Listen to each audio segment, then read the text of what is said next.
యూదా వ్రాసిన పత్రిక 21 వచనాలు మనందరం కలిసి చదువుకుందాం. The ఎపిస్టిల్ of Jude verse 20 and 21. Let us all read together. యూదా వ్రాసిన పత్రిక 21 వచనాలను మనం అందరం కలిసి బిగ్గరగా స్పష్టంగా చదువుకుందాం. ప్రియులారా, మీరు విశ్వసించు అతి పరిశుద్ధమైన దాని మీద మిమ్మల్ని మీరు కట్టుకొనుచు పరిశుద్ధాత్మలో ప్రార్థన చేయొచ్చు నిత్య జీవార్థమైన మన ప్రభువుకు యేసుక్రీస్తు కనికరం కొరకు కనిపెట్టుచు దేవుని ప్రేమలో నిలిచినట్లు కాచుకొని ఉండుడి. మరోసారి బిగ్గరగా స్పష్టంగా చదువుకుందాం. ప్రియులారా, మీరు విశ్వసించు అతి పరిశుద్ధమైన దాని మీద మిమ్మల్ని మీరు కట్టుకొనుచు పరిశుద్ధాత్మలో ప్రార్థన చేయొచ్చు నిత్య జీవార్థమైన మన ప్రభువుకు యేసుక్రీస్తు కనికరం కొరకు కనిపెట్టుచు దేవుని ప్రేమలో నిలిచినట్లు కాచుకొని ఉండుడి. మరొక భాగం చదువుకుందాం. కొరింథీయులకు రాసిన మొదటి పత్రిక 11వ అధ్యాయము. 1 Corinthians chapter 11 verse 28. కొరింథీయులకు రాసిన మొదటి పత్రిక 11వ అధ్యాయము 28వ వచనాన్ని మనందరం కలిసి చదువుకుందాం. కాబట్టి ప్రతి మనుషుడు తను తాను పరీక్షించుకునవలెను, అలాగు చేసి ఆ రొట్టెను తిని ఆ పాత్రలో నుండి త్రాగవలెను. సహాయం నిమిత్తం చిన్న ప్రార్థన చేసుకుందాం.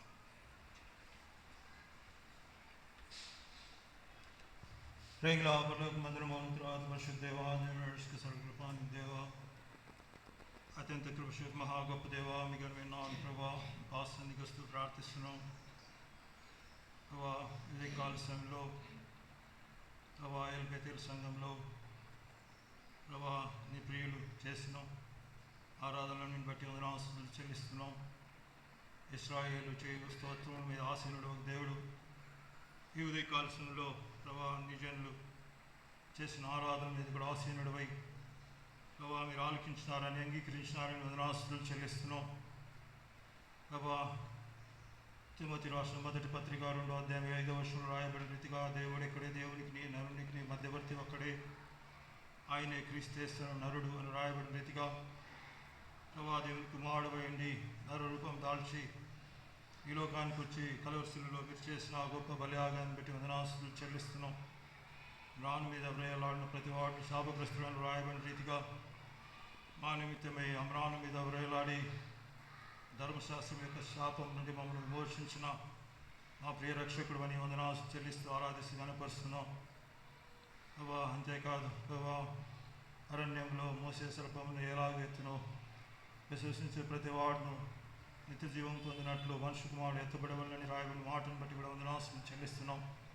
నా యందు విశ్వాసం నుంచి వాడేవాడు లేఖనంలో రాయబడినటువంటి కడుపులోని జీవజల నదుల పారును అతడు పొందబో ఆత్మను గురించి ఆయన చెప్పినని రాయబడిన రీతిగా అట్టి ఆత్మను యేసుక్రీస్తునందు మీరు నాకు అనుగ్రహించినందుకై ఉదయకాల సమయంలో నేను కూడా ప్రభా మనసారా పాసందులో సుదృష్టి కీర్తిస్తూ ఆరాధిస్తూ కనపరుస్తున్నాం. ప్రభా మీ ఘనమైన నామమున బట్టి వందనాలు చెల్లిస్తున్నాం. ఈ మధ్యాహ్న కాల సమయంలో ప్రభా మరొకసారి మీ పాసందిలో చేరి ఉన్నాం, మీ బల్ల చుట్టూ చేరి ఉన్నాం. ప్రభా కలువరిశిలలో మానవీయత మీరు చేసిన గొప్ప బలియాగానికి గుర్తుగా మా ఇంటి నుంచి బలను బట్టి వందనాలు చెల్లిస్తున్నాం. ప్రభా మేము బలను సమీపించుండగా మీ వాక్యం చేత మమ్మల్ని బలపరచండి, మీ వాక్యం చేత మమ్మల్ని శుద్ధి చేయండి, మీ వాక్యం చేత మమ్మల్ని పూర్ణులుగా చేయండి. మీ వాక్యాన్ని బట్టి ప్రభా మేము పరీక్షించుకొని ఆ రీతిగా చేయుటకు మీ కృపను మాకు అనుగ్రహించండి. నిలబడే నీ దాసునుడు ప్రభా ఎన్నిక లేని వాడు వ్యర్థుడు ప్రభా, ఏమాత్రం యోగ్యత లేని వాడు ఇక్కడ కూర్చున్న వారందరికంటే ఏమాత్రం యోగ్యత లేని వాడుని అని నేను ఒప్పుకొనుచు ప్రభా మీ కలుషల రక్తం చేత నా ప్రతి పాపంని క్షమించి నన్ను కడిగి పవిత్రపరిచి పరిశుద్ధపరిచి హిమం కంటే తెలంగాణ చేయమని పాసందికి వస్తూ ప్రార్థిస్తున్నాం. ప్రభా దేవా, ఇది నీ ఆలయము, మేము నీ వారము ప్రభా. నీ ఆలయంలో నీ సంచారమును, నీ గమనమును, నీ కదలికను, నీ సన్నిధిని మేము ఎరిగి ప్రభా మీ సన్నిధిలో ప్రభా మీ సాన్నిధ్యాన్ని అనుభవించడానికి మీ కృపను అనుగ్రహించండి, కనికరించండి, దయ చెప్పండి. మీరు అనుగ్రహించిన పరిశుద్ధ లేఖన భావాలన్నిటి బట్టి వందనాలు చెల్లిస్తూ మా ప్రభువును యేసుక్రీస్తు వారికి అభివృద్ధి చేయించబడిన అధికమైన శ్రేష్టమైన అతి పరిశుద్ధమైన నామమున ప్రభు పాసందికి వస్తూ ప్రార్థిస్తున్నాం తండ్రి.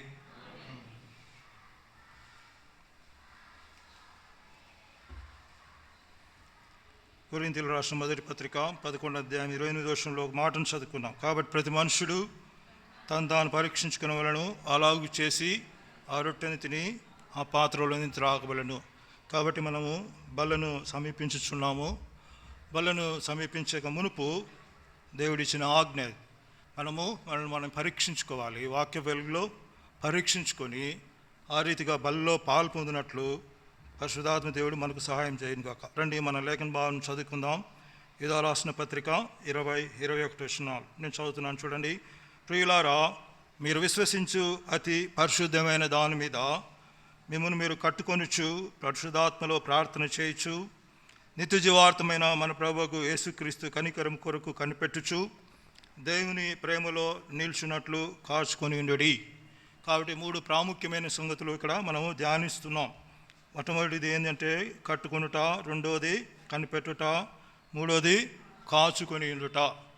కాబట్టి అంతకుముందు క్రితం నేను భాగంను తీసుకున్నప్పుడల్లా ఈ వచనాలను మనం ధ్యానించుకుంటున్నాం. ఇప్పుడు మనము నిత్య జీవార్థమైన మన ప్రభువుకు యేసుక్రీస్తు కనికరం కొరకు కనిపెట్టుచు అనే మాటను ధ్యానించుకుంటున్నాం. సో ఈ భాగం మీద 2 సంగతులను ఇంతకుముందే 2 వారాలు మనం ధ్యానించుకున్నాం.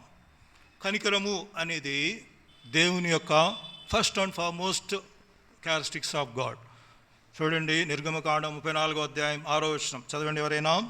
నిర్గమకాండము 34వ అధ్యాయము 6వ వచనం, ఎక్సోడస్ చాప్టర్ 20.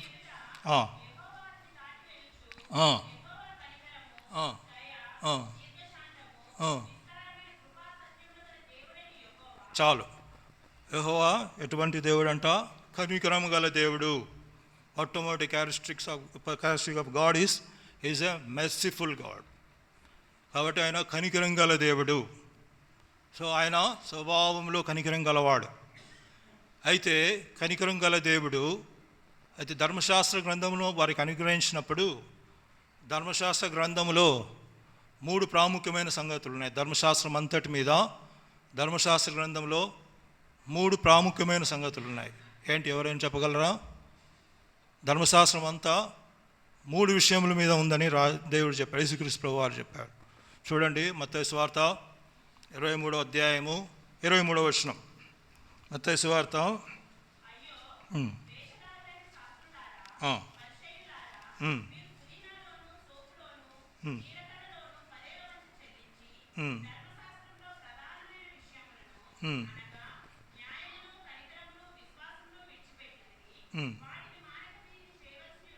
చాలు. ధర్మశాస్త్రంలో ప్రధానమైన విషయములను అనగా న్యాయమును, కనికరమును, విశ్వాసమును విడిచిపెట్టి తిరిగాడు. సో ప్రాముఖ్యమైన 3 సంగతులు ఏంటంటే న్యాయము, కనికరము, విశ్వాసం. సో ఈ 3 సంగతుల్లో ఆనాడు ఇశ్రాయేలు కూడా తప్పిపోయారు. సో మనము దేవుని యొక్క కనికరమును గురించి, మన దేవుడిని యెహోవా కనికరం గల దేవుడని ఈ సంగతిని గురించి మనము ధ్యానించుకుంటున్నాం. సో కనికరము కొద్ది సినాప్సిస్ లాగా ముందు 2 భాగాలు 5 నిమిషాల్లో కంప్లీట్ చేస్తాను. కనికరము, దేవుని యొక్క కనికరము మానవుల ఇట్ ఈస్ ఎ 2-folded, 2 లెవెల్స్లో ఉంటుంది. మానవుల దేవుడు చూపిన కనికరము 2 విధములుగా చెప్పుకోవచ్చు. మొట్టమొదటిది ఆయన కనికరము దేని గురించి ఉన్నదంటే రక్షణార్థమైనది. Mercy is for salvation. మొట్టమొదటి కనికరము రక్షణార్థమైన కనికరం. రెండవది మనం ఇప్పుడు చదువుకున్న నిత్య జీవార్థమైనది కనికరం. నిత్య జీవార్థమైన మన ప్రభువు యేసుక్రీస్తు కనికరం కొరకు కనిపెట్టుచు అని రాయ. సో మొట్టమొదటిది రక్షణార్థమైన కనికరము. చూడండి, దానికి రుజువులు తీతు రాసిన పత్రిక 3వ అధ్యాయము 5వ వచనం. Titus chapter 3 verse 5.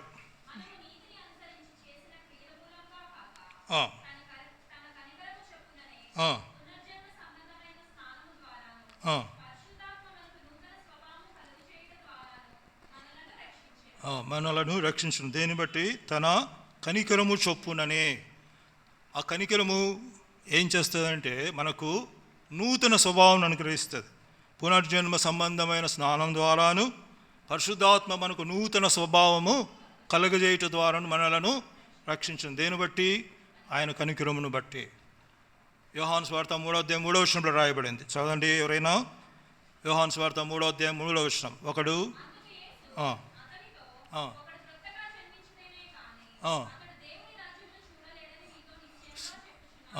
క్రొత్తగా జన్మించితేనే కానీ దేవుని రాజ్యంలో చూడలేడు. So first and foremost quality to be having, to enter into the kingdom of God is that he should born again. కాబట్టి తీతు రాసిన పత్రికలో కూడా దేవుడు ఆ నూతన స్వభావాన్ని దేన్ని బట్టి అనుగ్రహిస్తున్నాడు? ఆయన కనికరమును బట్టి, రక్షణార్థమైన కనికరం. సో ఇదే కనికరాన్ని అపోస్తలుడైన పేతురు కూడా వర్ణిస్తున్నాడు తన పత్రికలో. చూడండి, పేతురు రాసిన మొదటి పత్రిక, 1 Peter chapter 1 and verse 4. నేను చదువుతాను, చూడండి. పేతురు రాసిన మొదటి పత్రిక 1వ అధ్యాయం 4వ వచనం. 1 Peter chapter 1 verse 4. అనగా అక్షయమైనదియు నిర్మలమైనదియు వాడబారదునైన స్వాస్థ్యం మనకు కలిగినట్లు ఆయన తన విశేష కనికరం చొప్పున మనను మరలా జన్మింపజేసెను. అపోస్తలుడైన పేతురు ఈ కనికరమును ఏమని వర్ణిస్తున్నాడు? విశేష కనికరము చొప్పున, ఆయన తన విశేష కనికరము చొప్పున మనలను మరలా జన్మింపచేసెను. కాబట్టి మొట్టమొదటి కనికరము ప్రభువైన యేసుక్రీస్తు వారి యొక్క కనికరము రక్షణార్థమైనది. His mercy is for salvation. కాబట్టి ఆ రక్షణార్థమైన కనికరమును మనం పొందినప్పుడే మనము ఆయన రాజ్యంలో ప్రవేశించడానికి అర్హులం అవుతాం. ఇక్కడ కూర్చున్న వారిలో ఇంకా ఆయన యొక్క కనికరమును వ్యర్థం చేస్తూ ఇంకా ఆయన రక్షణ, ఆయన అనుగ్రహించిన ఈ గొప్ప రక్షణలోనికి నడిపింపబడిన వారు ఎవరైనా ఉంటే ఆయన అనుగ్రహించిన కనికరమును పొందవాలని ప్రభువైన యేసుక్రీస్తు నామమున మనవి చేస్తున్నాం. ఆయన అనుగ్రహించు రక్షణార్థమైన కనికరము నువ్వు పొందకపోతే ఆయన రాజ్యంలో ఎలా ప్రవేశిస్తావు? ఆయనతో ఎలా సహవాసం కలబడబడి ఉంటావు? కాబట్టి ప్రియ సోదరుడా, రక్షణార్థమైన మొట్టమొదటి ఆయన కనికరము మనం పొందవలసిన వారమై ఉన్నాం. రెండవదిగా ఆయన కనికరము నిత్య జీవార్థమైన కనికరం. Looking for the mercy of lord Jesus Christ and to eternal life అనేది ఆయన యొక్క నిత్య జీవార్థమైన ప్రభువుకు యేసుక్రీస్తు కనికరం కొరకు కనిపెట్టచ్చు. కాబట్టి యూదా రాసిన పత్రికల 20వ అధ్యాయంలో 21 వచనాల్లో ఎప్పుడైతే మనల్ని మనం కట్టుకుంటామో, మీరు విశ్వసించు అతి పరిశుద్ధమైన దాని మీద మిమ్మల్ని మీరు కట్టుకొనచ్చు. కట్టుకొనబడిన వారముగా మనము ఏం చేయాలంటే జీవిత యాత్రలో కొనసాగునప్పుడు నిత్య జీవార్థమైన ప్రభువు యేసుక్రీస్తు కనికరం కొరకు కనిపెట్టు వారంగా ఉండాలి. ఆయన యొక్క కనికరం కొరకు కనిపెట్టుచు ఈ జీవిత యాత్రలో కొనసాగు వారంగా ఉండాలి. కాబట్టి ఆయన కనికరమును గూర్చి ఎందుకు నిత్య జీవార్థమైన మన ప్రభువుకు యేసుక్రీస్తు కనికరం కొరకు కనిపెట్టవలనో ఇంతకుముందు 2 సంగతులు మీకు చెప్పాను. ఎవరికైనా గుర్తుందా? మొట్టమొదటిది ఏంది? యాకోబు రాసిన పత్రిక 2వ అధ్యాయము 13వ వచనం. ఎందుకు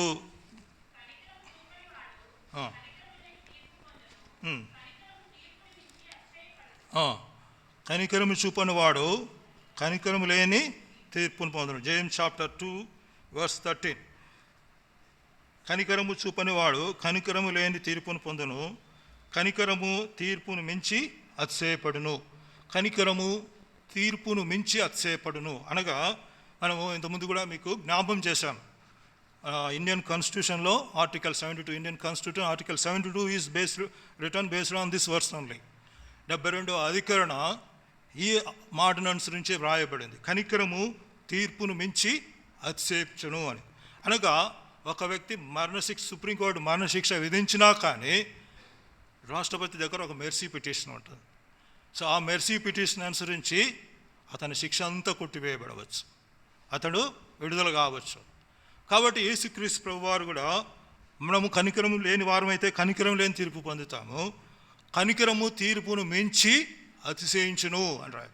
కాబట్టి మనం ఆ తీర్పు నుంచి తప్పించుకునే వాళ్ళంటే ఆయన కనికరమును మనం కనికరం కలవారం ఉండాలి, ఆయన కనికరం కొరకు కనిపెట్టువారంగా ఉండాలి. ఎందుకనగా కనికరం అనేది తీర్పును మించి అతిశయించును. అది మొదటి సంగతిగా మనము అంతకుముందు వివరంగా చూసుకున్నాం. రెండవది ఏంటి? ద్వితీయోపదేశకాండం మనందరికి బాగా తెలిసిన ఫేమస్ వర్స్. ద్వితీయోపదేశకాండం 4వ అధ్యాయం 31వ వచనం. Deuteronomy chapter 4 verse 31. Let us all read together. అందరం కలిసి చదువుకుందాం. ద్వితీయోపదేశకాండము 4వ అధ్యాయము 31వ వచనం అందరం కలిసి చదువుకుందాం. నీ దేవుడైన యెహోవా కనికరం గల దేవుడు కనుక నిన్ను చేయి వీడవాడు. చాలు. నీ దేవుడైన యెహోవా కనికరం గల దేవుడు కనుక నిన్ను చెయ్యి వీడవాడు. సో ఈ అంశాన్ని గురించి మనము రెండవదిగా ఆయన కనికరమును నిత్య జీవార్థమైన ఆయన మన ప్రభువు యేసుక్రీస్తు కనికరం కొరకు ఎందుకు కనిపెట్టుకున్న వాళ్ళనో ధ్యానించుకొని వచ్చాం. సో తప్పిపోయిన కుమారుని విషయంలో ఈ సంగతులు మనము ధ్యానించుకుంటున్నాం. కనాన్ దేశంలో కరువు ఎందుకు కలిగిందో ఈ సంగతులు ఈ వచనాన్ని ఆధారం చేసుకొని ధ్యానించు వచ్చాం. సో ఇప్పుడు ఈరోజు మనము మూడవది నిత్యజీవార్థమైన మన ప్రభువుకు యేసుక్రీస్తు యొక్క కనికరం కొరకు ఎందుకు కనిపెట్టుకున్న వాళ్ళనో మూడవ అంశము మనం ఈరోజు 3, 4, 5 అంశాలు 3 అంశాలను ఈరోజు ధ్యానించుకొని ఈ అంశాన్ని క్లోజ్ చేసుకుందాం. చూడండి, మూడవది కీర్తనల గ్రంథము 119వ అధ్యాయము, Psalm chapter 119 verse 156. కీర్తనల గ్రంథము 119వ అధ్యాయము 156వ వచనంలో మొదటి లైన్ అందరం కలిసి చదువుకుందాం. కీర్తనల గ్రంథము 119వ అధ్యాయము 156వ వచనంలో మొదటి లైన్ను అందరం కలిసి చదువుకుందాం. యెహోవా నీ కనికరములు మితిలేనివి. యెహోవా నీ కనికరములు మితిలేనివి. ఎందుకు నిత్యజీవార్థమైన మన ప్రభువు యేసుక్రీస్తు కనికరము కనిపెట్టేవాళ్ళనంటే ఆయన కనికరములు మితిలేనివి. మితిలేనివి అంటే ఏ హద్దు లేనిది. There is no boundary for his mercies. ఆయన కనికరములు మితిలేనివి, పరిమాణం లేదు, హద్దు లేనివి. There is no boundary for his mercies. ఆయన కనికరము మితి లేనిది, హద్దు లేనిది. చూద్దాము ఎటువంటి కనికరము, ఎటువంటి హద్దు లేని, ఎంత గొప్ప కనికరంలో 2 సంగతులతో ధ్యానించుకుంటూ చూద్దాం. చూడండి, మత్తయి సువార్త 9వ అధ్యాయము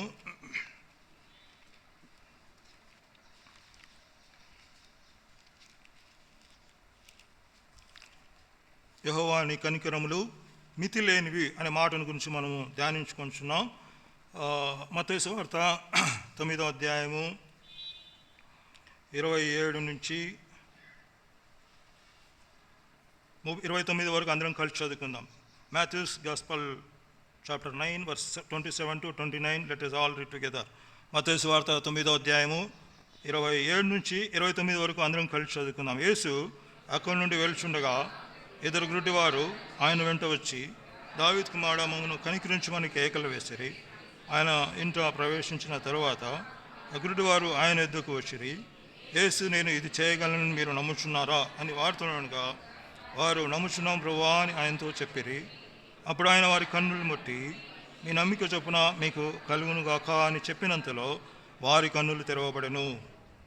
అటు ఇక్కడ మనము 2 వ్యక్తులను చూస్తున్నాం. ఇద్దరు ఎవరంట? గుడ్డివారు. They are blind. 2 గుడ్డివారిని మనం చూస్తున్నాము. వారు ఏమని అడుగుతున్నారంట? వారు ఏం చేశారంట? మొదట ఆయన వెంట వచ్చి, ఏం రాయింది మొట్టమొదటి మాట? యేసు అక్కడి నుండి వెళ్ళుచుండగా 2 గుడ్డివారు ఆయన వెంట వచ్చి. మొట్టమొదటి మాట ఏంటంటే ఆయన వెంట వచ్చారు. తర్వాత ఏమన్నారు? దావీదు కుమారుడా మమ్మల్ని కనికరించమని కేకలు వేసిరి. ఆయన ఇంట ప్రవేశించిన తర్వాత ఆ గుడ్డివారు ఆయన యొద్దకు వచ్చిరి. మొట్టమొదటి ఏం చేశారు? వెంబడించారు. రెండవది ఆయన యొద్దకు వచ్చారు. ఆయన యొద్దకు వచ్చిరి. ఆయన యొద్దకు వచ్చి ఏం చేశారు? ఏమని అడిగారు? యేసు ఆయన యొద్దకు వచ్చిరి. అప్పుడు దేవుడు ఏమన్నాడంటే వాళ్ళతో, యేసుక్రీస్తు ప్రభువారు ఏమన్నాడంటే, నేను ఇది చేయగలనని మీరు నమ్ముచున్నారు. ఒక ప్రశ్న వేశాడు. విశ్వాసంతో వచ్చారు.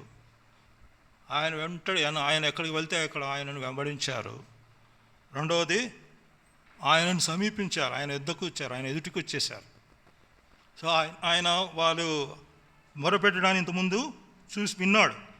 దావీదు కుమారుడు మమ్మను కనికరించమని కేకలు వేసిరి అని రాదు. సో కేకలు వేసిరి, మమ్మల్ని కనికరించమని కేకలు వేశారు. వారి స్వరాన్ని విన్నాడు, అయినా కానీ మౌనంగా వెళ్తున్నాడు. అయితే వారు ఆయనను వెంబడించారు. ఇప్పుడు ఆయన ఎదుటికి వచ్చారు.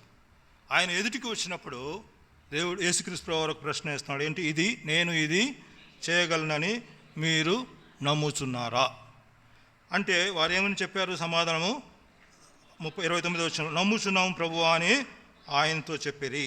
అప్పుడు ఆయన వారి కన్నులు ముట్టి, మీ నమ్మిక చొప్పున మీకు కలుగును గాక అని చెప్పినంతలో వారు కన్నులు తెరవబడి. వాళ్ళు ఏం చెప్పారు?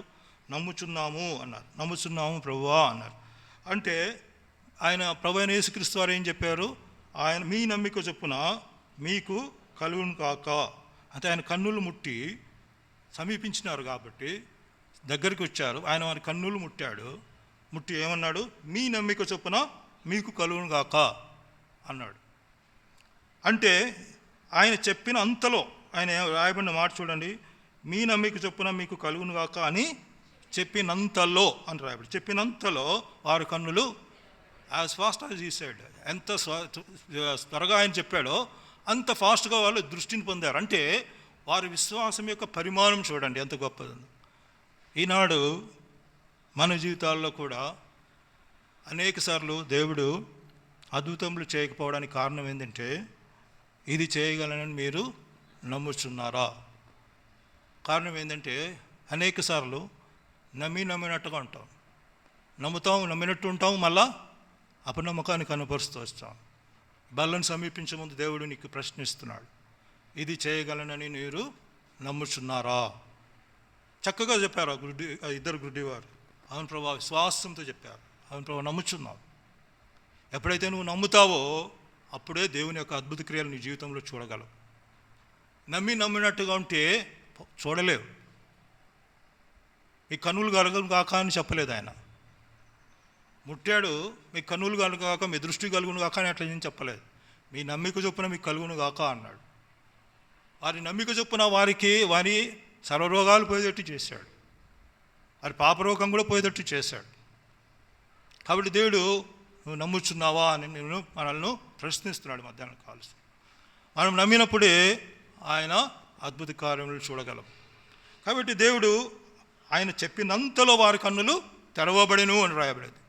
ఆయన ఎంత చెప్పినా వెంటనే వారి కన్నులు తెరవబడెను. అప్పుడే మనం అద్భుతములు చూడగలం. కాబట్టి మనం ధ్యానించే మాట, యెహోవా కనికరములు మితిలేనివి. ఆయన కనికరములు గురుడివాడు దృష్టిని పొందినంత వరకేనా? అంతవరకే చేయగలడు ఆయన అంటే అంతకు మించి చేయగలడు ఆయన. ఆయన కనికరములు మితిలేనివి అని మనం ధ్యానిస్తున్నాం. కేవలం గుడ్డివాడు దృష్టిని పొందుట మాత్రమే కాదు, అంతకంటే కూడా ఎక్కువ చేయగలడు. చూడండి, లూకాసు వార్త 7వ అధ్యాయం చదువుకుందాం రండి. లూకాసు వార్త, Luke Gospel chapter 7 verse 11 to 15, let us all read together. 12వ వచనం నుంచి 12వ వచనం నుంచి 15వ వచనం వరకు అందరం కలిసి చదువుదాం. లూకాసు వార్త 7వ అధ్యాయము 12వ వచనం నుంచి 15వ వచనం వరకు అందరం కలిసి చదువుకుందాం. ఆయన ఆ ఊరికి అవిని వద్దకు వచ్చినప్పుడు చనిపోయిన ఒకడు వెలుపలికి మోసుకొని పోబడుచుండెను.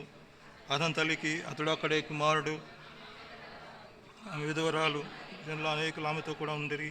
ప్రభు ఆమెను చూచి ఆమె ఎందుకు కనికరపడి 7వ దిన ఆమెతో చెప్పి దగ్గరకు వచ్చి పాడైన ముట్టగా మోయి చిన్నవారు నిలిచిరి. ఆయన చిన్నవాడు లేమని నీతో చెప్తున్నాననగా ఆ చనిపోయిన వాడు లేచి కూర్చుండి మాట్లాడసాగను. ఆయన అతని తల్లికి అప్పగించును. ఇక్కడ ఒక సంగతిని చూస్తున్నాం. నాయను అను ఊరికి వెళ్ళుచుండగా ఇక్కడ మనం ఒక స్త్రీని చూస్తున్నాం. ఎవరు? ఆమె విధవరాలు. చూడండి, పరిశుద్ధాత్మ దేవుడు కొన్ని సంగతులు స్పష్టంగా రాయిస్తాడు. మొట్టమొదటి ఆమె విధవరాలు, తర్వాత అతని తల్లికి ఒకడే కుమారుడు ఉన్నాడు. సో ఇప్పుడు ఆ కుమారుడు చనిపోయి మోసుకొని పోబడుచున్నాడు. గవిని వెలుపటికి మోసుకొని పోబడుచున్నాడు. కాబట్టి దేవుడు ఆమె యొక్క హృదయస్థితిని ఎరిగిన వాడే ఆమె వల్ల కనికరం చూపడానికి వచ్చున్నాడు. వారు ఊరి గవిని వెలుపటికి ఆ చనిపోయిన వ్యక్తిని, కుమారుని మోసుకొని పోతున్నారు. అయితే ఆమె దుఃఖము పట్టజాలనంతంగా ఉంది. ఎవరు లేరు. విధవరాలు అంటే భర్త చనిపోయాడు. ఇప్పుడు ఒక్కడే కుమారుడు అని రాయబడింది. ఒక్కడే కుమారుడు చనిపోయాడు. ఇప్పుడు ఎవరు? ఆమె ఒంటరి, ఎవరూ లేరు. అయితే మనం గమనించాల్సిన విషయం ఏంటంటే, పరిశుద్ధాత్ముడు కొన్ని సంగతులను అద్భుతంగా రాయిస్తాడు. 12వ వచనం చివరిలో రాయింది, ఆ ఊరి జనులు అనేకులు ఆమెతో కూడా ఉండిరి. ఆ ఊరి జనులు అనేకులు ఉన్నారు, కానీ ఆమె దుఃఖాన్ని, ఆమె ఏడ్పును మాన్పించగల వారు ఎవ్వరు లేరు. ఈ లోకంలో అనేకులు ఉండవచ్చు నీకు, కానీ నీ దుఃఖాన్ని, నీ ఏడ్పును మాన్పించేవారు, నీ దుఃఖాన్ని తీసివేసేవారు ఎవ్వరు ఉండరు, ఒక యేసుక్రీస్తు ప్రభువారు తప్ప. ఈరోజు ఉంటారు జనులు, రేపు వెళ్ళిపోతారు. సో అనేకులు ఉన్నారు, కానీ అయినా కూడా ఆమె ఏడుస్తూ వస్తుంది. ఆమె దుఃఖము అంత భరించజాలనంతది. కాబట్టి దేవుడు ఆమె దుఃఖాన్ని, ఆమె స్థితిని ఎరిగి ఆమె యొద్దకు వచ్చి ఏమన్నాడు రండి, 13వ వచనము. ప్రభువు ఆమెను చూచి ఆమె యందు కనికరపడి, ప్రభువు ఆమెను చూచి ఆమె యందు కనికరపడి ఏడవద్దని ఆమెతో చెప్పి, మొట్టమొదటి మాట ఏం చెప్పాడు? ఆమెను చూచాడు, ఆమె యందు కనికరపడ్డాడు. ఆయన చెప్పిన మొట్టమొదటి మాట ఏంది? ఏడవద్దు. ఆయన కన్నీళ్లు తుడిచాడు, ఆమె యొక్క కన్నీళ్లు తుడిచాడు. అమ్మా ఏడవద్దు, ఏడవద్దని ఆమెతో చెప్పి ఏమన్నాడు? పోయి పాడను ముట్టాడు. పాడను ముట్టగానే పాడ ఆగిపోయింది. గమిని వెలపకి పోలే, ఇంకా గమిని వెలపలికి పోవాల్సిన పాడ ఆగిపోయింది అక్కడే. తర్వాత ఏం జరిగింది? ఆయన ఆ చిన్నవాడ లెమ్మని నీతో చెప్పుతున్నాను అనగా చనిపోయిన వాడు లేచి కూర్చుండి మాట్లాడసాగాను. చిన్నవాడ లెమ్మని నీతో చెప్తున్నాను. ఆయన వాక్కులో ఉన్న శక్తి అది. అంటే ఎవరు లేచారండి? చిన్నవాడు లేచాడా? ఏమని రాయబడింది దాని కింద? చనిపోయినవాడు లేచి కూర్చుండి మాట్లాడసాగింది. ఎవరు లేచింది? చనిపోయినవాడు. ఆయన కనికరము చనిపోయిన ఇద్దరు గుడ్డివారికి దృష్టినివ్వడం మాత్రమే కాదు, ఆయన కనికరము ఎంత గొప్పది, ఎంత మితి లేనిది అంటే చనిపోయిన మానవుని కూడా లేపగలదు. చూడండి ఒక మాట, యెషయా గ్రంథం 26వ అధ్యాయం 14వ వచనంలో మొదటి లైన్ ఎవరైనా చదవండి. Isaiah chapter 26 verse 14 first line.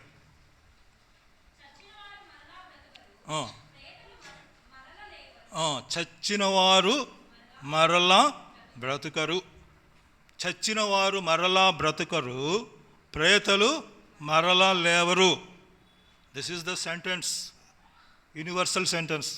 చనిపోయిన ఏ మానవుడు భూమి మీద తిరిగి ఆ స్థితిని మార్చుకోలేడు, మరణంలోంచి జీవంలోనికి రాలేడు. ఒక వ్యక్తి చనిపోతే ఆ మరణస్థితిని మార్చగల ఏకైక దేవుడు యేసుక్రీస్తు ప్రభువారు మాత్రమే. నీ యొక్క మరణస్థితిని జీవం గల స్థితిలోనికి మార్చగల దేవుడు, భౌతికంగా కూడా మార్చగల దేవుడు, ఆత్మీయంగా కూడా మార్చగల దేవుడు. కనుక పరిశుద్ధ గ్రంథం బైబిల్లో దాదాపు 3 సందర్భాల్లో దేవుడు చనిపోయిన వారిని బ్రతికించాడు. ఎవరైనా చెప్పగలరా? ఒకటేమో ఇప్పుడు చూసాం, మొదటిది కావాలంటే ఇదే లూకా సువార్త 8వ అధ్యాయంలో రాయబడింది. యాయీరు, సమాజ మందిరపు అధికారి అయిన యాయీరు కుమార్తె. లూకా సువార్త 8వ అధ్యాయం 52వ వచనంలో మాటలు రాయబడ్డాయి. 41వ వచనంలో రాయబడింది. అంతటా ఇదిగో సమాజ మందిరపు అధికారి అయిన యాయీరు అని ఒకడు వచ్చి యేసు పాదముల మీద పడి ఇంచుమించు 12 ఏళ్ల ఈడు గల తన యొక్కతే కుమార్తె చావ సిద్ధమైనది కనుక తన ఇంటికి రమ్మని ఆయన బతిమాలుకొనెను అనేది. తర్వాత కింద చూస్తే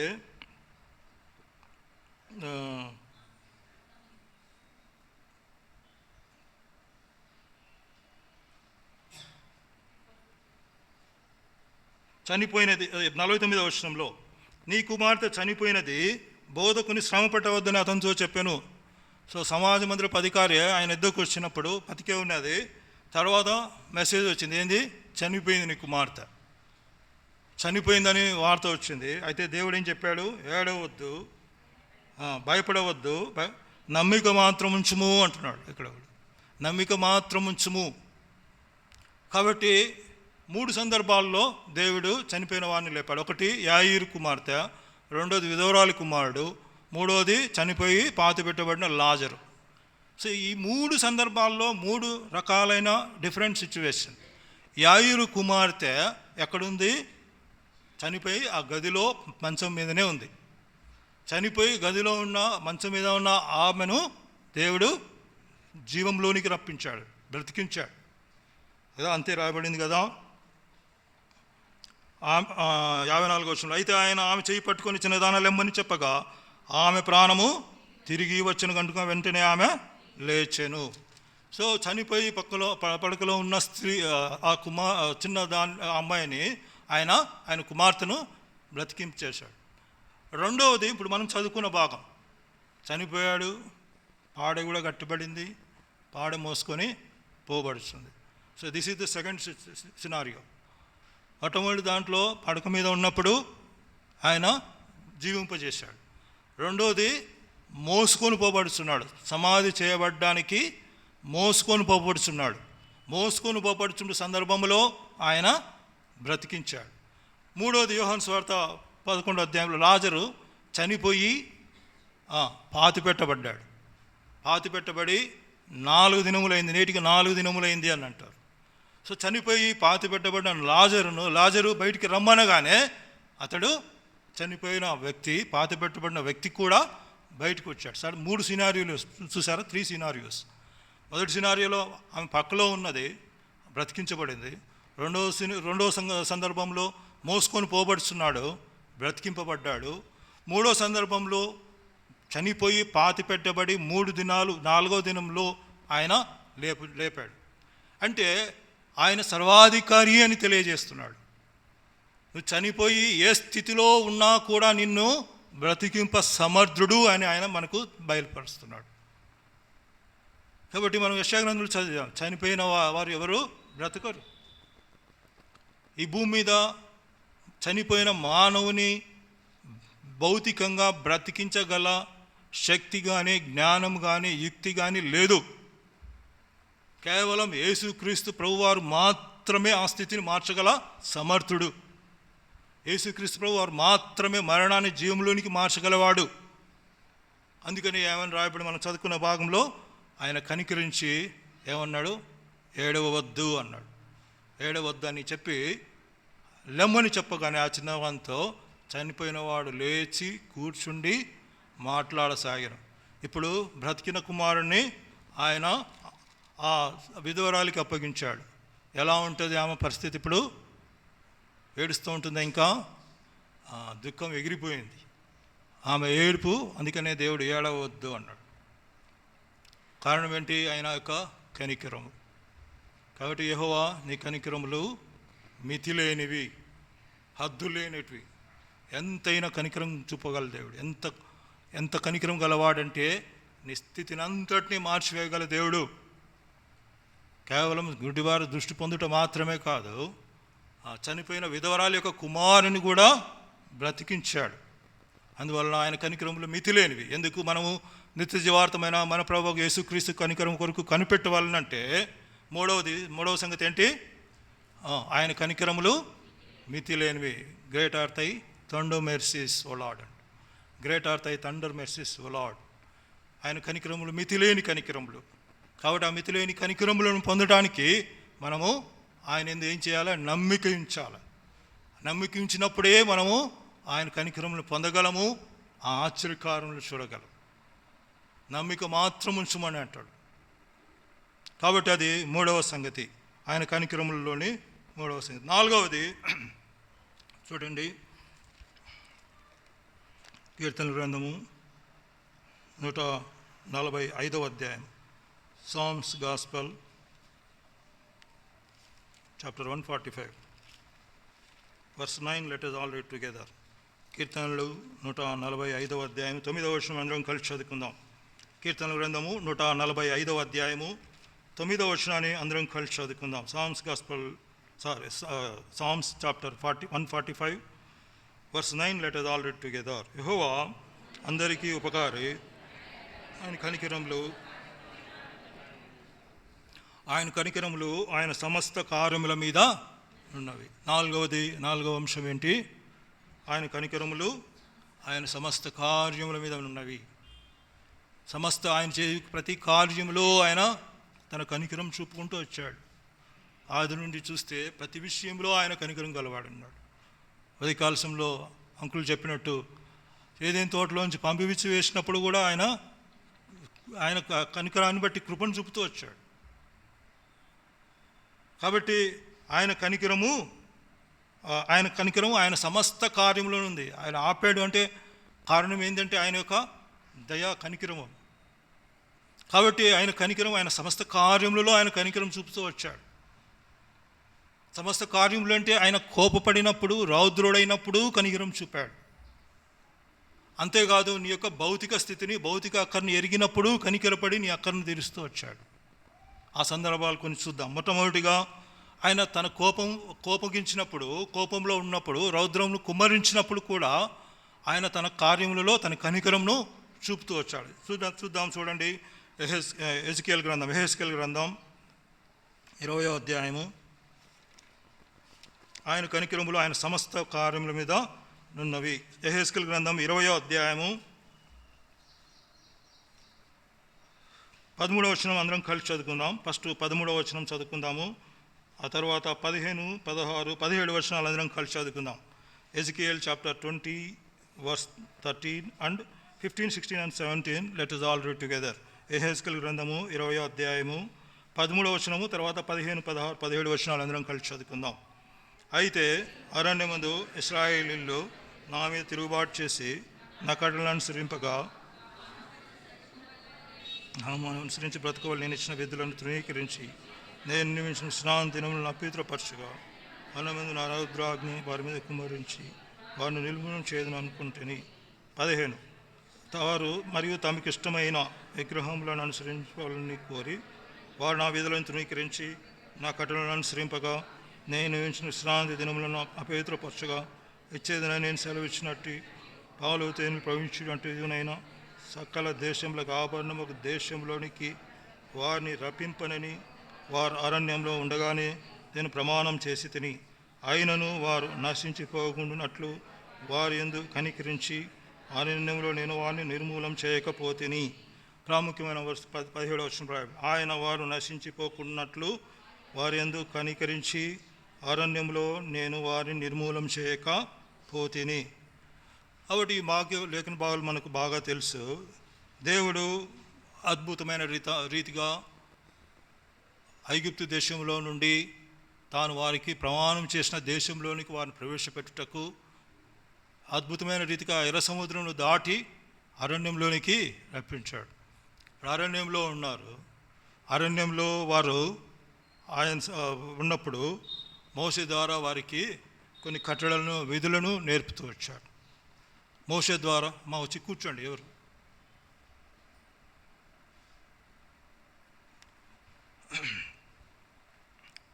వారు మోషే ద్వారా వారికి కట్టడలను, విధులను తెలియజేస్తూ వచ్చారు. అయితే అరణ్యమందు ఇశ్రాయేలు నా మీద తిరుగుబాటు చేసి నా కట్టడలను అనుసరింపక తాము అనుసరించి బ్రతకవలని నేను ఇచ్చిన విధులను తృణీకరించి నేను నియమించిన విశ్రాంతి దినములను అపవిత్రపరచగా, అరణ్యమందు నా రౌద్రాగ్ని వారి మీద కుమ్మరించి వారిని నిర్మూలం చేయదును అనుకుంటుని అంటున్నాడు. కాబట్టి ఆయన తన రౌద్రాగ్ని వారి మీద కుమ్మరించాడు. కారణం ఏంటంటే వారికి ఇచ్చిన కట్టడాలను, విధులను వాళ్ళు తృణీకరించారు. రెండవది ఏంటి? నేను నియమించిన విశ్రాంతి దినములను అపవిత్రపరచగా అరణ్యమందు నా రౌద్రాగ్నిని వారి మీద కుమ్మరించి వారిని నిర్మూలం చేయదునని అనుకుంటుని. కాబట్టి ఇశ్రాయేలులో దేవుడు ఏదైతే అబ్రహాం, ఇస్సాకు, యాకోబులకు ప్రమాణం చేశాడో ఆ వాగ్దాత దేశంలోనికి వెళ్ళలేకపోవడానికి ప్రాముఖ్యమైన కారణం ఏంటంటే ఇదే. ఏంటి? నా విశ్రాంతి దినములను వారు అపవిత్రపరిచిరి. నా విశ్రాంతి దినములను వారు నేను నియమించిన విశ్రాంతి దినములను అపవిత్రపరచగా. 15వ వచనంలో వారు మరియు తమకిష్టమైన విగ్రహములను అనుసరింపవలని కోరి వారు నా విధులను తృణీకరించి నా కట్టడలను అనుసరింపగా నేను నియమించిన విశ్రాంతి దినములను అపవిత్రపరచదగా, ఇచ్చేది నేను సెలవిచ్చినట్టు పాలు తేనెలు ప్రవహించినట్టు నైనా సకల దేశంలో ఆభరణం ఒక దేశంలోని వారిని రప్పింపనని వారు అరణ్యంలో ఉండగా నేను ప్రమాణం చేసి తిని, ఆయనను వారు నశించిపోకున్నట్లు వారి యందు కనికరించి అరణ్యంలో నేను వారిని నిర్మూలం చేయకపోతేని. కాబట్టి దేవుడు అరణ్యంలో వారికి ఆయన కట్టడలను, విధులను అనుగ్రహించి ఆయన యొక్క విశ్రాంతి దినములను అనుగ్రహించాడు. ఆ విశ్రాంతి దినములను ఆచరించవాలని వారికి బోధించాడు. అయితే ఇశ్రాయేలులో ఆయన యొక్క విశ్రాంతి దినములను ఆచరింపకపోయిన కారణాన్ని బట్టి దేవుడు వారికి ఏమని శిక్ష విధించాడు? మీరు ఆ దేశంలోనికి వెళ్ళరు. ఏ దేశము? పాలు తేనెలు ప్రవహించినట్టు సకల దేశములకు ఆభరణం వంటి దేశం. సకల దేశములకు ఆభరణం వంటిది. ఎందుకు ఇశ్రాయేల్ దేశం చుట్టూ శత్రువులు ఉన్నారంటే it is a ornament to God. సకల దేశములకు ఆభరణం వంటిది అది. కాబట్టి అటువంటి దేశంలోనికి నేను నిన్ను పెట్టాలని తలంచుండగా దేవుడు వారికి సెలవిచ్చిన రీతిగా ఆయన విశ్రాంతి దినములను వారు అపవిత్రపరిచిన వారుగా ఉన్నారు. ఆయన విశ్రాంతి దినములను అపవిత్రపరిచిన కారణాన్ని బట్టి దేవుడు వారిని ఏం చెప్పాడంటే, నేను నా రౌద్రాగ్ని వారి మీద కుమ్మరించుతా, వారిని అరణ్యంలోనే నశింపజేస్తా. కాబట్టి చూడండి ఏంటి దేవుడు వారికి అనుగ్రహించిన విశ్రాంతి దినం. ఎందుకు విశ్రాంతి దినాలను అనుగ్రహించాడు అంటే చూడండి, నిర్గమకాండము 31వ అధ్యాయము, ఎక్సోడస్ చాప్టర్ 31 వర్స్ 13, 14 and 17. నిర్గమకాండము 31వ అధ్యాయము 13, 14, 17 వచనాలు అందరం కలిసి చదువుకుందాం. నిర్గమకాండము 31వ అధ్యాయము 13, 14 వచనములు, అలాగే 17వ వచనం కూడా అందరం 15 తర్వాత 17 వరకు చదువుకుందాం. నిర్గమకాండము 31వ అధ్యాయము 13వ వచనం నుంచి. నీవు ఇశ్రాయేలులతో నిజముగా మీరు నేను నియమించిన విశ్రాంతి దినములను ఆచరింపవలను, మిమ్మల్ని పరిశుద్ధపరచు యెహోవాను నేనే అని తెలుసుకున్నట్లు అది మీ తరతరములకు నాకును మీకు గుర్తగును. కావున మీరు విశ్రాంతి దినమును ఆచరింపవలను, నిత్యముగా అది మీకు పరిశుద్ధము. దాని అపవిత్రపరచువాడు తన ప్రజలలో నుండి కొట్టివేయబడును. 6 దినములు పనిచేయవచ్చును. 7వ దినమున యెహోవాకు ప్రతిష్ఠితమైన విశ్రాంతి దినము. ఆ విశ్రాంతి దినమున పనిచేయ ప్రతి వాడును తప్పక మరణశిక్ష నొందును. ఇశ్రాయేలీయులు తమ తరముల వరకు విశ్రాంతి దినాచారములను అనుసరించి ఆ దినమును ఆచరింపవలెను. అది నిత్య నిబంధన, నాకును ఇశ్రాయేలీయులకును అది ఎల్లప్పుడూ గుర్తయిండును. ఏలైనగా 6 దినములు యెహోవా భూమి ఆకాశములను సృజించి 7వ దినమున పనిమాని విశ్రమించినని చెప్పుము అంట. సో ఇది దేవుడు వారితో చేసిన వారికి చేసిన నిత్య నిబంధనతో కూడిన గురుతు. It is a symbol. So ఈనాటికి కూడా అదే సింబల్ ఉంది లేదా? 7వ దినము వారాంతమున 7వ దినము ఆదివారము విశ్రాంతి దినం. ఏ సైంటిస్ట్ కనిపెట్టాడండి సండేను? ఏ సైంటిస్టు ఎవరు కనిపెట్టారు? ఒక్క పరిశుద్ధ గ్రంథం బైబిల్లో ఉన్న దేవుడు మాత్రమే ఆధారం.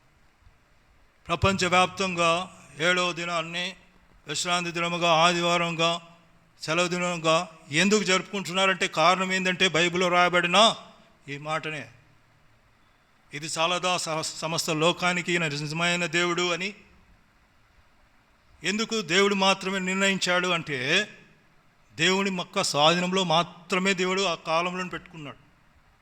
చూడండి, ఆ మాట కూడా చదువుదాం. దేన్ని బట్టి ఆయన నిర్ణయించాడంటే అపోస్తల కార్యములు 1వ అధ్యాయము 7వ వచనం.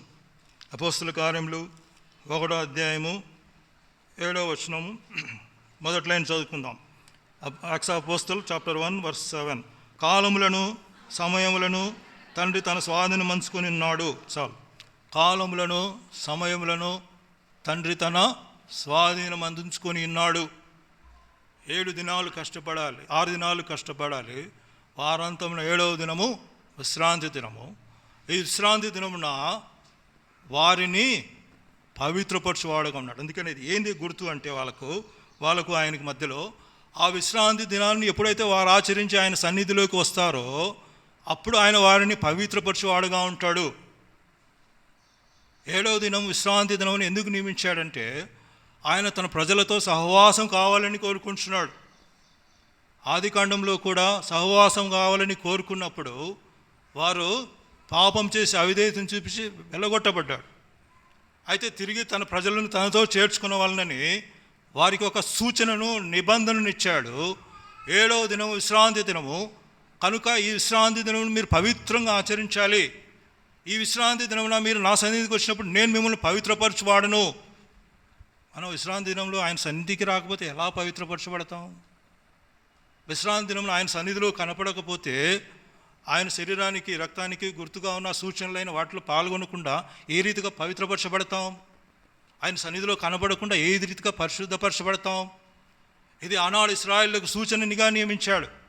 నాకు అర్థం కాలేదు. వారికి ఆహారం ఇచ్చాడు. ఇశ్రాయేలు విషయమే చెప్తున్న అరణ్యంలో దేవుడికి కావాల్సిన మన్నాను ఇచ్చాడు. సో వాళ్ళు సాగుబడి చేసేది లేదు, దిగుబడి చేసేది లేదు. వాళ్ళు ఏ బిజినెస్ చేయాల్సిన అవసరం లే. కాబట్టి వాళ్ళు పొలాలు దున్నాల్సిన పనిలే, తర్వాత వాళ్ళు కష్టపడి పని చేయాల్సిన పని లేదు. వారికి కావాల్సిన మన్నాను సమయానుకూలంగా ఇచ్చేస్తున్నాడు. ఏంటి వాళ్ళు చేయాల్సిన పని? వండుకొని తినడమే. వండుకొని తిని దేవుని స్తుతించాలి. చూడండి, ఒక మాట రాయబడింది ద్వితీయోపదేశకాండము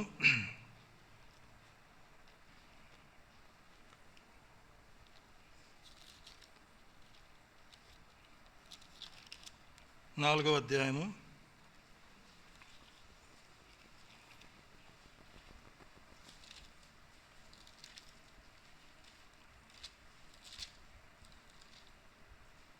8వ అధ్యాయము Deuteronomy chapter 8 verse 10. Let us all read together. ద్వితీయోపదేశకాండం 8వ అధ్యాయము 10వ వచనం అందరం కలిసి చదువుకుందాం. నీవు తిని తృప్తి పొంది నీ దేవుడైన యెహోవా నీకు ఇచ్చిన మందదేశమును బట్టి ఆయనను స్తుతింపబలను. సో వారు ఏం చేయొచ్చు? తిని తృప్తి పొంది ఆయనను స్తుతించాలి. దానికి బదులుగా వాళ్ళు ఏం చేశారు? ఆ విశ్రాంతి దినమును అపవిత్రపరుస్తూ వచ్చారు. అంటే తమకు ఇష్టం వచ్చినట్లు చేసుకుంటూ వచ్చారు, తమకు ఇష్టం వచ్చినట్లు ప్రవర్తించుకుంటూ వచ్చారు ఆ విశ్రాంతి దినం. సహకారాన్ని బట్టి దేవుడు వారికి ఏం చెప్పాడు? నేను ఈ అరణ్యంలోనే వారిని చంపివేస్తాను. తన రౌద్రాగ్నిని వారి మీద కుమ్మరించాడు. అదే మాట చూడండి, యెహెజ్కేలు గ్రంథం 20వ అధ్యాయము మనం చదువుకున్నాం కదా.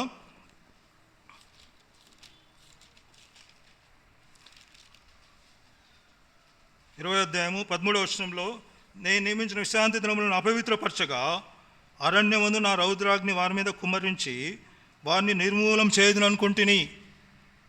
దేవుడు సమస్త లోకాన్ని కాలమునంతటిని 2 భాగాలుగా చేశాడు. ఒకటి ఏంటి? క్రీస్తు పూర్వము, క్రీస్తు శకం. క్రీస్తు పూర్వము, క్రీస్తు శకం. ఎవరు చేసింది? దేవాదేవుడే. మనం చదువుకున్న అపోస్తలుల 1వ అధ్యాయం 7వ వచనంలో, కాలములను సమయములను తండ్రి తన స్వాధీనమంచుకున్నాడు. ఎవరు క్రీస్తు పూర్వము, క్రీస్తు శకం అని పేరు పెట్టింది? దేవుడే. ఏ సైంటిస్టు పెట్టలేదు, దేవుడే నియమించి మానవులకు ఇచ్చాడు. అంతేకాకుండా మిల్లీ సెకండ్స్, నిమిషాలు, గంటలు, ఒక దినములో ఉండే యూనిట్స్ అన్నీ కూడా ఆయన ఆధీనంలో ఉన్నాయి. ఏంటి? సమయమును ఆయన స్వాధీనం ఉంది.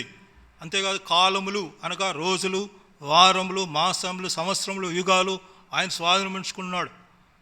సమస్తమును ఆయన స్వాధీనమంచుకున్న దేవుడు వారితో సహవాసం కలవాలని కోరి ఆయన విశ్రాంతి దినములను ఏర్పరిచి, నా విశ్రాంతి దినములను మీరు అపవిత్రపరచకుండా ఆయన యుద్ధకు వచ్చినప్పుడు, ఆయన మిమ్మల్ని పరిశుద్ధపరచువాడని తెలియజేసినప్పుడు వారు ఏం చేశారు? ఆ విశ్రాంతి దినములను అపవిత్రపరుస్తూ వచ్చారు. ఆ విశ్రాంతి దినములను అపవిత్రపరిచిన కారణాన్ని బట్టి దేవుడు వారికి శిక్ష విధించాడు. ఏమనుకున్నాడు? వారిని నిర్మూలం చేయదును అనుకుంటుని అంటాడు 13వ వచనంలో. వారికి చేదునైంది, వారికి ప్రమాణం చేసిన ఆ దేశంలో వారిని ప్రవేశింపవను, నిర్మూలం చేయదును అనుకుంటుని అంటే దాని అర్థం ఏంటంటే, ఇశ్రాయేల్ ప్రజలు అరణ్యంలో ఎవరున్నారు అందరినీ నిర్మూలం చేయాలనుకున్నాడు. పిన్నలు, పెద్దలు, స్త్రీలు, పురుషులు అందరినీ నిర్మూలం చేయాలనుకున్నాడు. కానీ ఆయన యొక్క కనికరమును బట్టి 17వ వచనంలో రాయబడింది, ఆయనను వారు నశించిపోకున్నట్లు వారి యందు కనికరించి అరణ్యంలో నేను వారిని నిర్మూలం చేయకపోతే ఎవరిని? తర్వాత వచనంలో రాయబడ వారి పిల్లలను. లేకపోతే ఆనాడే మొత్తం నిర్మూలన చేయబడాలి. ఆనాడు జలప్రలయం కలిగినప్పుడు నశించిపోయినట్లు ఇశ్రాయేలు అందరూ నశించిపోవాల్సిన వారు. ఆయన యొక్క ఆ గొప్ప కనికరమును బట్టి దేవుడు వారిని కనికరించి వారి పిల్లలను ఉండనిచ్చారు. వీరు ఆ దేశంలోకి ప్రవేశిస్తారు. ఆ దేశంలో ప్రవేశిస్తారు. కారణం ఏంటి? ఆయన కనికరమును బట్టే. వారి గొప్పతనం కాదు, వారి శక్తి కాదు, వారి యుక్తి కాదు, వారి భక్తి కాదు. కేవలం ఆయన కనికరమును బట్టి వారు నశించిపోకున్నట్లు వారిని, వారి సంతానమును, వారి పిల్లలను ఉండనిచ్చాడు. చదువుదాం తర్వాత వచనాలను. వారు అరణ్యంలో 18, 19 వచనాలు, 18, 19, 20 వచనాలు. వారు అరణ్యంలో ఉండగానే వారి పిల్లలతో ఇలాగ సెలవిచ్చితిని, మీరు మీ తండ్రుల ఆచారములను అనుసరింపకయు వారి పద్ధతులను బట్టి ప్రవర్తింపకయు వారు పెట్టుకున్న దేవతలను పూజించి మిమ్మల్ని మీరు అపవిత్రపరచుకునకి నుండుడి. మీ దేవుని యెహోవా నేనే గనుక నా కట్టలను అనుసరించి నా విధులను కైకొని నేను నియమించిన విశ్రాంతి దినములను ఆచరించుడి. నేను మీ దేవుని యెహోవానని మీరు తెలుసుకున్నట్లు ఆ విశ్రాంతి దినములు నాకును మీకును మధ్యను సూచనగా ఉండును. వారి పిల్లలతో కూడా చెప్పాడు మాట. వారి పిల్లలతో దేని బట్టి? ఆయన కనికరమును బట్టి. ఇంగ్లీష్లో చాలా స్పష్టంగా ఉంది ఈ 20వ వచనంలో. ఎవరైనా చదవండి, king James version, Ezekiel chapter 20 verse 17. Can somebody read? Ezekiel chapter 20 verse 17.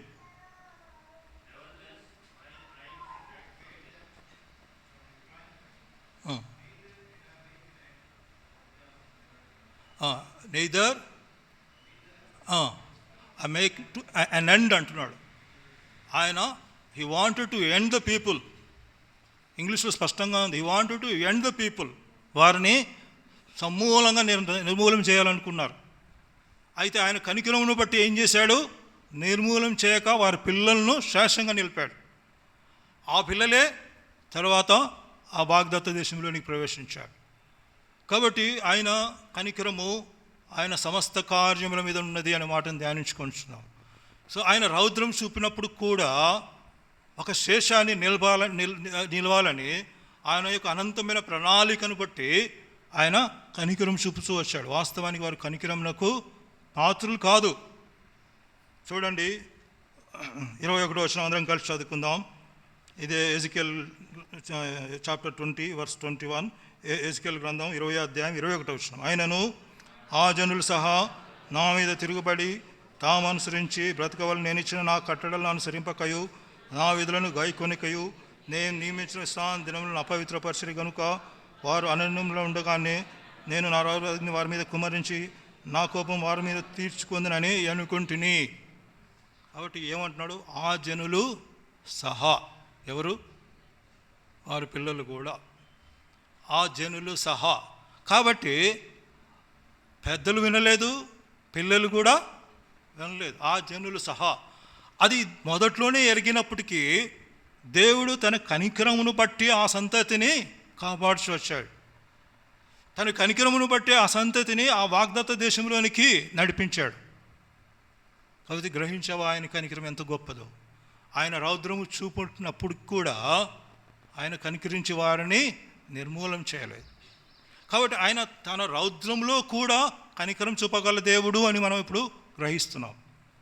ఆయన రౌద్రము చూపినప్పుడు సమస్త మానవ కోటిని ఆ జనమున అరణ్యంలో ఉన్న ఆ ఇశ్రాయేలు ప్రజలందరినీ నిర్మూలన చేయవలసిన వాడు. కానీ ఆయన కనికరించి ఏం చేశాడు? వారి పిల్లలను ఉండనిచ్చాడు. అది ఆయన కనికరము, ఆయన సమస్త కార్యములు. అంత మాత్రమే కాదు, ఆయన రౌద్రంలో మాత్రమే కనికరం చూపువాడు కాదు. చూడండి ఇంకా కొన్ని సంగతులను చూద్దాం. మత్తయి సువార్త 14వ అధ్యాయం 14వ వచనం అందరం కలిసి చదువుకుందాం. Matthew's gospel 14 verse 14. Let us all read together. మత్తయి సువార్త 14వ అధ్యాయం 14వ వచనం అందరం కలిసి చదువుకుందాం. ఆయన వచ్చి ఆ గొప్ప సమూహమును చూచి వారి మీద కనికరపడి వారిలో రోగులైన వారిని స్వస్థపరచను. ఆయన ఆ గొప్ప సమూహమును చూచి వారి మీద కనికరపడి వారిలో రోగులైన వారిని స్వస్థపరచను. స్వస్థపరచుటలో కూడా ఆయన తన కనికరంను చూపుతూ వచ్చాడు.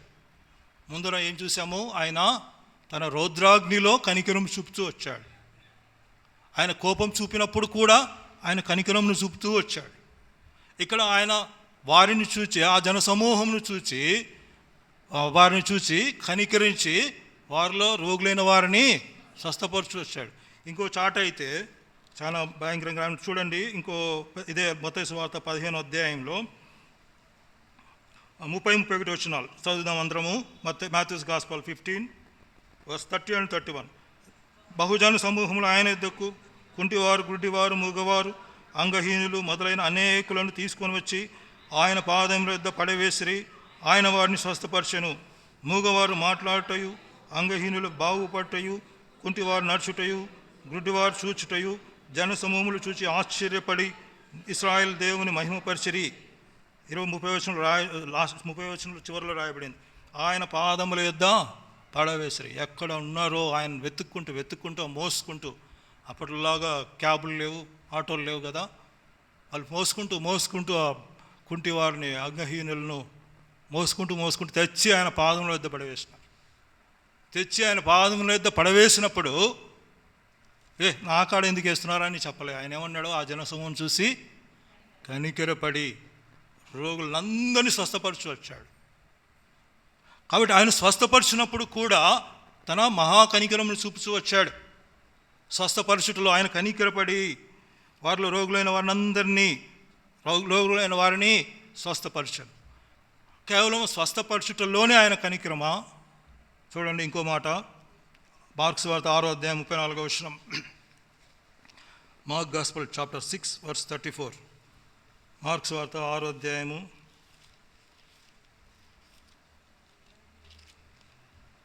34 చదవండి.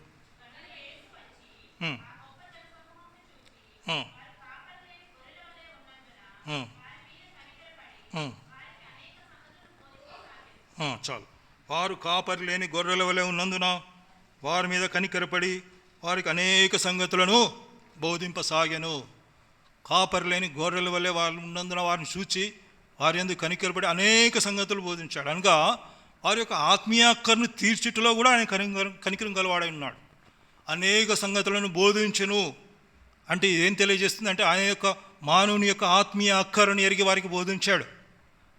శారీరక దౌర్బల్యమును చూసి కనికరపడి స్వస్థపరిచాడు.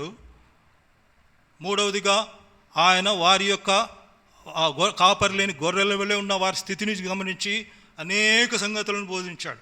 అనగా వారి యొక్క ఆత్మీయ అక్కరను చూశాడు. ఇప్పుడు ఎన్నిసార్లు చూసాం కనికరము? మొట్టమొదటిది ఆయన రౌద్రంలో, ఆయన కోపంలో కూడా కనికరాన్ని చూసాం. రెండవది స్వస్థపరుచున్నప్పుడు ఆయన కనికరమును చూచాం. మూడవది వారు కాపరి లేని గొర్రెల వలె ఉన్నప్పుడు కనికరపడి అనేక సంగతులను వారికి బోధింపసాగి. సో వారు కాపరి లేని గొర్రెల వలె ఆత్మీయంగా బలహీన స్థితిలో ఉన్నప్పుడు వారిని కనికరించి వారికి అనేక సంగతులు బోధించి వచ్చాడు. వారి ఆత్మీయ అక్కర్ను కూడా తీర్చేవాడుగా ఉన్నాడు. మూడవదిగా చూడండి, మత్తయి సువార్త 15వ అధ్యాయము,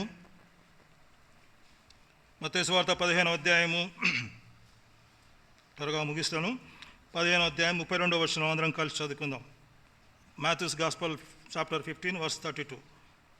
అంతటా యేసు తన శిష్యులను పిలిచి, ఈ జనులు నేటికి 3 దినముల నుండి నా యొద్దనున్నారు, వారికి తిననేమీ లేదు కనుక వారి మీద కనికరపడుచున్నాను. వారి మార్గంలో మూర్ఛపోదురేమో అని వారిని ఉపవాసంతో పంపివేయటికి నాకు మనసు లేదని వారితో చెప్పగా. సో ఈ 4వ సందర్భము వారి యొక్క భౌతిక స్థితిని ఎరిగినవాడు, వారి యొక్క భౌతికమైన స్థితి, వారి యొక్క ఆకలి దప్పులను ఎరిగినవాడు. అయ్యో ఈ జనులు నేను ఇట్లే పంపిస్తే వారి మార్గంలో మూర్ఛపోతారు, వారు పడిపోతారు కనుక నేను వారికి తిననేమీ లేనందున వారి మీద కనికరపడుచున్నాను. వారికి తిననేమీ లేనందున వారి మీద కనికరపడుచున్నాడు. 4వ సందర్భంలో మొట్టమొదటిగా తన రౌద్రాగ్ని కుమరించుట్లో కనికరం చూపించాడు.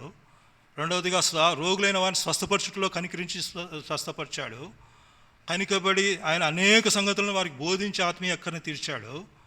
4వదిగా వారి యొక్క శారీరక అక్కరను అనగా వారికి కావలసిన ఆహారాన్ని వారికి తిననేమీ లేని కనుక నేను వారి మీద కనికరపడుచున్నాను అంటున్నాడు. కాబట్టి ఆయన వారి యొక్క శారీరక అక్కరను ఎరిగి కూడా వారిని తృప్తిపరిచేవాడుగా ఉన్నారు. కనుక తర్వాత వచనాలు మనం సమయం లేదు కనుక చూసుకోవట్లేదు. ఆయన కాబట్టి ఆ దినం వారు తిని తృప్తి పొందినప్పుడు మిగిలిన గుంపలు 7 గంపల నిండా వారు మిగిలిన ముక్కలను ఎత్తినట్టు చూస్తున్నాం. కాబట్టి ఆయన కనికరములు ఆయన సమస్త కార్యముల మీద ఉన్నవి. కీర్తనలు 145:9 మనం చదువుకున్న రీతిగా ఆయన కనికరములు ఆయన సమస్త కార్యముల మీద ఉన్నవి. ఆయన ఎందుకు మనం నిత్య జీవార్థమైన మన ప్రభువు యేసుక్రీస్తు యొక్క కనికరం కొరకు కనిపెట్టవాలంటే ఆయన తన కార్యములన్నిటిలో కనికరం చూపువాడు. మూడవది చివరిగా చూడండి, మీకా గ్రంథము 7వ అధ్యాయం 18వ వచనం. త్వరగా ముగిస్తాను. మీకా గ్రంథము 7వ అధ్యాయం 18వ వచనం, పేజ్ నెంబర్ 767.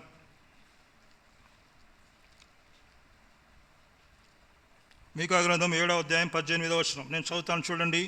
మీకా చాప్టర్ 7 వర్స్ 18. తన స్వాస్థ్యంలో శేషించిన వారి దోషమును పరిహరించి వారు చేసిన అతిక్రమముల విషయమే వారిని క్షమించు. దేవుడుమైన నీతో సముడైన దేవుడు ఉన్నాడా?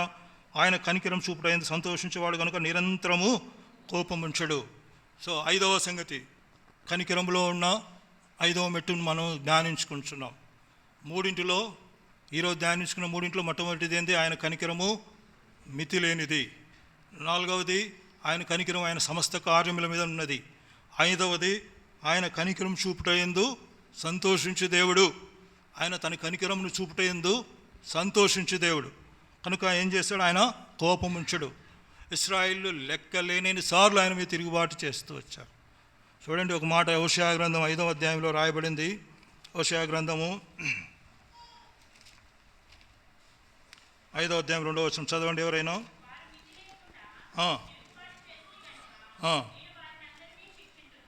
మితి లేకుండా వారు తిరుగుబాటు చేస్తూ వచ్చారు. అదే రీతిగా 78వ కీర్తన 38వ వచనం అందరం చదువుదాం. 78వ కీర్తన, సామ్స్ చాప్టర్ 78 వర్స్ 38. 78వ కీర్తన 38వ వచనం అందరం కలిసి చదువుకుందాం.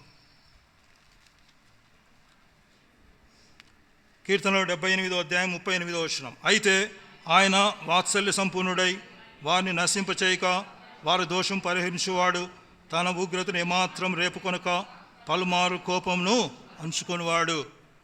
ఆయన పలుమార్లు తన కోపంను అంచుకునేవాడు. కారణం ఏంటంటే ఆయన కనికరం చూపుటయందు సంతోషించువాడు.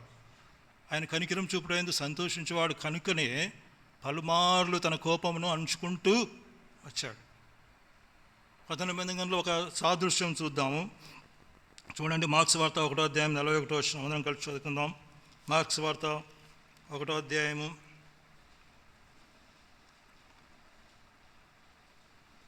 40 నుంచి 42 వరకు చదువుకుందాం.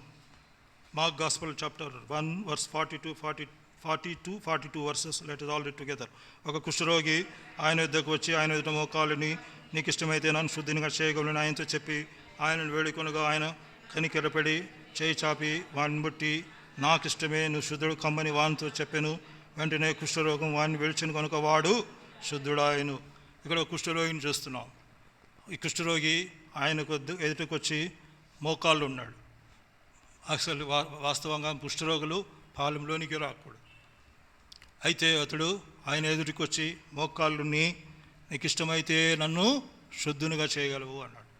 నీకు ఇష్టమైతే ఎవరు నన్ను ఇష్టపడలేదు, నీకు ఇష్టమైతే నన్ను శుద్ధునిగా చేయగలవు అంటే దేవుడు ఏం చెప్పాడు? ఆయన 41వ వచనం, ఆయన కనికరపడి చేయి చాపి వాడిని ముట్టి, నాకు ఇష్టమే, నువ్వు శుద్ధుడు కమ్మన్నాడు. సో ఎంతటి కనికరాన్ని ఆయన చూపిస్తున్నాడు, జ్ఞాపకం చేసుకున్నాడు. నాకు ఇష్టమే, నువ్వు శుద్ధుడు కమ్మన్నాడు. బహుశా నవ్వుకుంటాడు, నాకెందుకు ఇష్టం ఉండదు, నాకు ఇష్టమే, నువ్వు శుద్ధుడు, చేయి చాపి ముట్టి వాడిని, నాకు ఇష్టమే, నువ్వు శుద్ధుడు కమ్మని చెప్పినప్పుడు వాడు శుద్ధుడాయను అని రాయి. కాబట్టి ఆయన కనికరం చూపుటయందు సంతోషించేవాడు. అయితే ఒక మాట వ్రాయబడింది చూడండి, యెషయా గ్రంథం 55వ అధ్యాయం 6వ వచనం ముగించుకుందాం. యెషయా గ్రంథం 55వ అధ్యాయం 6వ వచనం.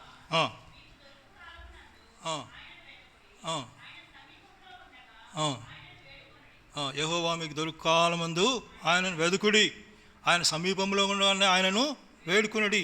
కాబట్టి ఆయన కనికరము మనకు కావాల్సినంత కనికరం మనం పొందగలిగే సమయంలో ఆయన కనికరమును మనం పొందలేకపోతే దెర్ ఈజ్ వన్ టైం, ఒక సమయం ఉంది, ఆ సమయంలో కనికరం చూపబడదు.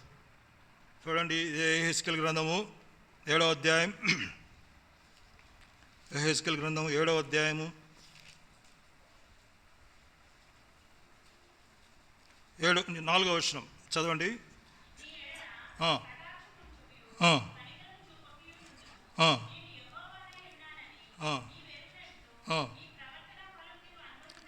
నీ ఎడల కటాక్షముంచకయు కనికరం చూపకయు నుందును, నేను యెహోవానైనా నీ వెరుగునట్టు నీ ప్రవర్తన ఫలం నువ్వు అనుభవింపజేతును అంటాడు. ఇది 8వ అధ్యాయం 18వ వచనం.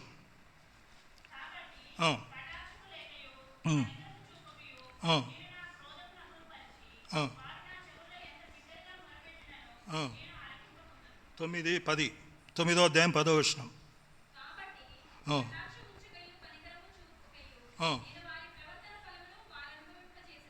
చాలు. చూడండి, దాదాపు 3 సందర్భాల్లో మనము చూస్తూ వచ్చాం. దర్ ఈజ్ ఎ టైం, ఆ టైంలో దేవుడు ఇంకా కనికరం చూపడు.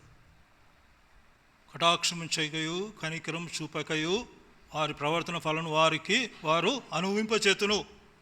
కాబట్టి ఆయన తీక్షణమైన ఉగ్రతకు రాకముందే మన యెహోవా దొరుకు కాలం ముందు ఆయనను వెతకపోతే ఎలాగ మనం ఆయన కనికరమును పొందగలం? చివరిగా ఒక ప్రశ్న వేస్తున్నాను, ఎవరు కనికరం పొందగలరు? ఆయన కనికరమును ఏ రీతికి పొందగలం? ఎవరు పొందగలరు? ఏ రీతికి పొందగలరు? How we can find his mercy? మనకందరికీ పరిచయన భాగం చదవండి, సామెతలు 28:13, Proverbs chapter 28 verse 13.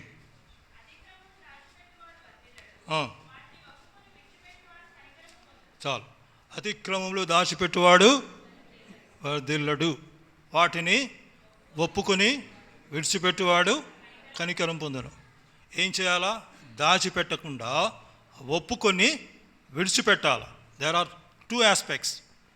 ఒకటి confess and you have to వాటిని విడిచిపెట్టాలి. You have to leave those. అనేక సార్లు మనము మొదటిది మాత్రం చేస్తాం. ఏంటి చెప్పండి? ఒప్పుకోవడం మాత్రం చేస్తాం. తర్వాత స్టెప్ ఏంది? విడిచిపెట్టడం. ఒప్పుకుంటూ ఉంటాం, పోతుంటాం, ఒప్పుకుంటూ ఉంటాం, పోతుంటాం. ఎలాగ సంపూర్ణ సిద్ధిని పొందగలం? ఒప్పుకుని విడిచిపెట్టువాడే కనికరం పొందడం. చూడండి, ప్రకటన గ్రంథం 3వ అధ్యాయం, ఒక మాట ముగిస్తాం. ప్రకటన గ్రంథం 3వ అధ్యాయము మాట గుర్తొస్తుంది. ప్రకటన గ్రంథం 3వ అధ్యాయము 15, 16.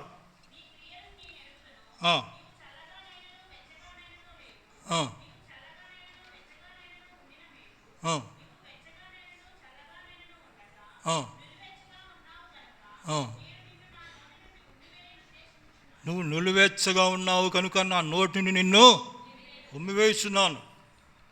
ఈజ్ ఆఫ్ ది సగం భక్తి, హాఫ్ ఆఫ్ ద రెవరెన్స్. అంతే, సగం భక్తి.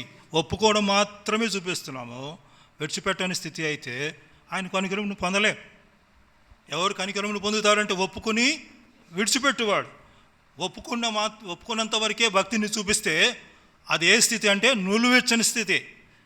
చల్లగానైనా లేవు, వెచ్చగానైనా లేవు, నులివెచ్చగా ఉన్నావు కాబట్టి నా నోటి నుండి నిన్ను ఉమ్మివేయుచున్నాను అంటున్నాడు. ఉమ్మివేయటం కావాలనా, లేక ఆయన విశేషమైన ఆయన కనికరంను పొందడం ప్రాముఖ్యమైందా? నిత్య జీవార్థమైన మన ప్రభువు యేసుక్రీస్తు కనికరం కొరకు మనము కనిపెట్టు వారం ఉన్నామా? కాబట్టి బలను సమీపించక మనకు మనం పరీక్షించుకుందాం. మనము ఆయన యొక్క కనికరం కొరకు కనిపెట్టు వారంగా ఉన్నామా? ఆయన యొక్క కనికరమును పొందట కొరకు మనం ఒప్పుకొని విడిచిపెట్టు వారంగా ఉన్నామా? మనం పరీక్షించుకొని యోగ్యమైన దానంలో బలలో పాల్పొందినట్లు దేవుడు మనకు సహాయం చేయను కాక. దేవుడి వాక్యం దీవించును కాక.